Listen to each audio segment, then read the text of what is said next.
All right, everyone, welcome back to another booster box opening of Unlimited Crucible of War. It's interesting. By the way, you might see some interruptions in this video from my dogs. We're in my living room. They're still working on the basement. You might hear a jackhammer. We're just going to go for it. We got to get these in. Jorge, this box is yours. Carlos, that box is yours too today. I want to talk a little bit about the sealed box market for Unlimited. It appears that most LGSs are sold out. TCG Player is completely sold out of anything under $100. Meanwhile, Channel Fireball still has plenty of boxes, so they seem to have gotten a good chunk of the print run. That seems to be where things are. And prices are, they're all right. EV is not extremely great. I mean, there's a lot of value in it, though. I would say at this point it's still certainly worth opening. So it's interesting to see sealed boxes. I kind of thought that this would happen. Heron's Flight, there we go. I kind of thought this would happen as the online retailers got some of the good, some good chunk of the boxes. We'd start seeing the TCG player go up. We'd start seeing it being a little bit difficult, which is probably good. It's probably better than having like a complete influx where it's like a billion boxes and people are breaking map and all that thing. It's probably a good thing, honestly. I am sold out of boxes. Sold out my road to nationals this week. Anyway, I want to talk about the Crucible first edition market though in this video. So we're going to chat about today is the market update. I think it will have already gone live by the time I do this box opening. Ooh, Bitter and Thorns, Edoratum. We're starting to see some high-end money come back into Crucible. A lot of these graded cards that are on eBay are being picked up. I think there was a 9.5. I'm talking about the Majestic cold foils. I can't remember. I think it was a Blood Sheath. It was a Blood Sheath, a 9.5 Blood Sheath that sold. Interesting to see some of the higher-end stuff. Plasma Purifier moving, whereas some of the lower-end stuff is not. Told me that maybe some money is coming back into it from crypto. Maybe the collectors are coming back around.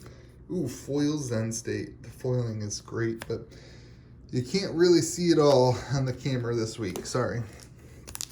I don't know. I feel like maybe some of the market is starting to like interact differently, as people probably have already paid off their Vegas trip and their flights, and people have probably already gotten their hotels kind of paid for and sold the cold foils for that. And I think a lot of that was taking some of the money. Crypto is kind of, crypto's doing the crypto stuff. But like some money's definitely been made in crypto. Maybe we'll start seeing some money float back. I do think that there's some room to grow, especially like there's some Ranger cards that I think could be interesting. Foil Remorseless maybe in first edition. Some of the stuff that we already know, like the next hero is going to be a Ranger and Lexi and, Perch Grapplers. I don't know, like how do those things interact? Foil, oh man, didn't we already get a foil? Oh, Twinning Blade, baby. All right, Plasma Purifier and a Twinning Blade is a great box. Those are two high-end Majestic for him. This is great. This is awesome. So it'll be interesting to see long-term how the market bounces back. We're still in kind of like the lows, kind of back where we were before the print run announcement. It's funny how people reacted to that print run announcement. I don't think anybody saw it in hindsight. Foil Blue Marvin Skies. Don't sleep on that, Jorge. Don't sleep on the foil Blue Marvin Skies right now with chain. People wanting to bling out their decks for the calling. Ooh, Gaze the Ages. Are you guys going to the calling? Let me know.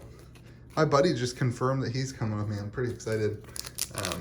Have like a local friend to go with, to do the traveling with, to play some Fab in the airplane, to, hang out and have to, go through the whole like wearing masks on the airplane together, and it'll just make it a little bit more enjoyable. Pretty excited about it. Magnetic Shockwave. All right. Foil Majestic. This is a pretty good box. Plasma Purifier. Foil Magnetic Shockwave, probably not the best. It's great artwork though. Sam Yang did a great job. You guys want to see it? Look at that. Artwork is so cool. Yeah, so I don't know. Here we are. We're at the end of Metacarpus Node. we're at the end of Monarch season, and the calling's happening, and everything is kind of starting to wrap up and head into tails. I actually think, I think we're going to talk about this on the podcast. I actually think that the current hype level is in a much healthier place than Monarch was. I would much rather see things go up than crash down.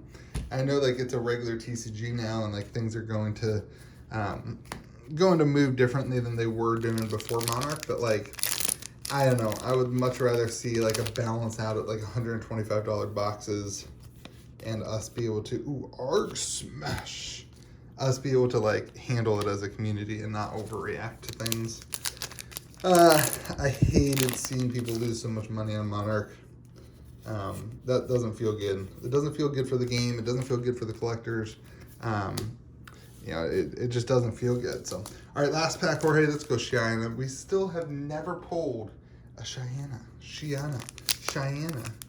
We've never pulled. We've never gotten to hang out with her. We've never gotten the experience. Never. Man, I want to pull Cheyenne. All right, Jorge. You know what? You got a 20 blade and a plasma purifier, so like that's pretty dang good. And a metacarpus node. This was a solid B plus. Your foil was this is a solid B plus, my friend. A solid B plus for your box opening. Thank you for all the support, Jorge. You have you've been a regular patron for a very long time, and I appreciate you. And looking forward to continuing to make videos for you and for all the other patrons. And I shipped out all the playmats last night, everyone. Till 2 a.m. I was up shipping. It's crazy. Pretty tired today. Ooh, this meet and greet almost common. Yeah, playmats available at CavDanesMarket.com. This is the patron exclusive one, so you won't be able to get this one. There are a few of the full art ones that you know, it was limited to 75, I think, and I think I only sold 55 of them, so I went ahead and got the extra ones. But the and then we have the ones with the words too that are unlimited. So awesome!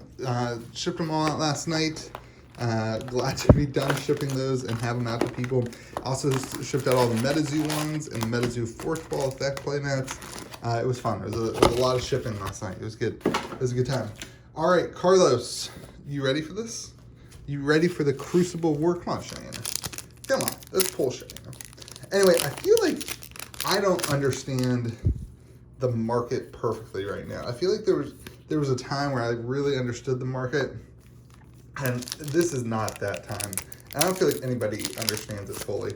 You know, ooh, gaze the ages. Didn't we get that last box? The big money seems to have disappeared.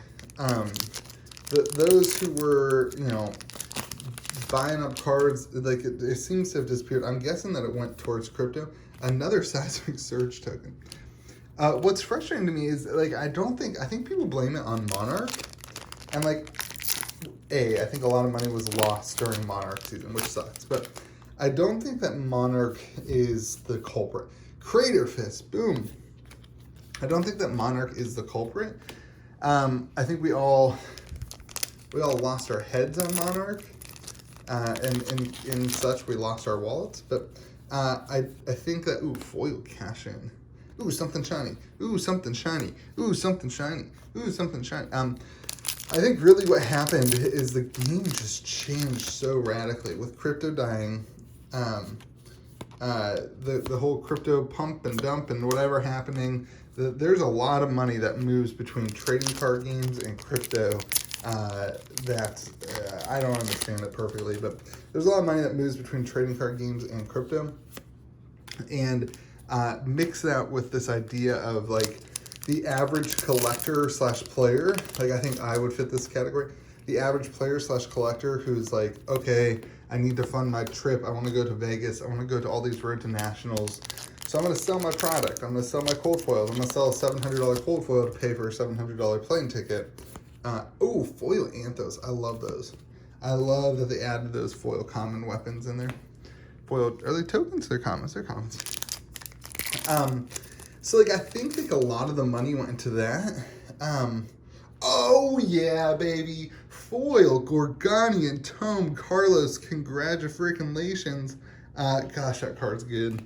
This card only gets better when PvE is announced, and it's pretty good in chain too. It's a free action that draws you a card for chain. Good work, Carlos. All right, that's about like the best Majestic you can hit. That's short printed because it's they came out and said that they short printed anything that wasn't a full they didn't have a play set.